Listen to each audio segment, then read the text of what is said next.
বর্তমানে সোশ্যাল মিডিয়াতে ছড়িয়ে পড়ছে এক আলোচনা, জনপ্রিয় অভিনেত্রী জান্নাতুল সুমাইয়া হিমি নাকি বড় বিপদে। কিছু পেজ দাবি করছে যে হিমির নাকি কিছু ব্যক্তিগত ছবি ভাইরাল হয়েছে, আর সেই কারণে নাকি তাকে ডেকে কথা বলেছে প্রশাসন। এই এক খবর ছড়াতেই অনেকে বলছে হিমি নাকি মুখ ঢেকে চলাফেরা করছেন। কেউ কেউ আবার এমন ছবি এডিট করে দিচ্ছে যাতে মনে হয় তিনি কোনো জিজ্ঞাসাবাদের মধ্যে রয়েছেন। সোশ্যাল মিডিয়ায় অবস্থা হয়ে গেল একেবারে জ্বালাময়। একদল বলছে ঘটনা সত্য, আরেক দল বলছে পুরোটা বানানো। কেউ আবার হিমির পুরনো ছবি এনে নতুন ঘটনার সঙ্গে জুড়ে দিচ্ছে, যেন নাটক তৈরি করতে বেশি সময় লাগছে না। কিন্তু আসল সত্যটা কি? যাচাই করে দেখা গেছে পুরো বিষয়টাই সোশ্যাল মিডিয়ায় গুজব ছাড়া আর কিছুই নয়।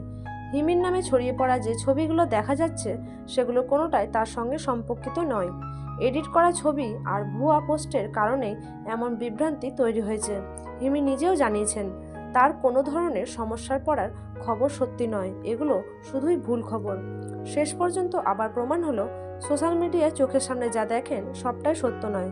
গুজবের আগুন কখন যে কার ঘরে লেগে কেউ বলতে পারে না। এই বিষয়ে আপনার কি মনে হয়? কমেন্টে জানাবেন। ধন্যবাদ।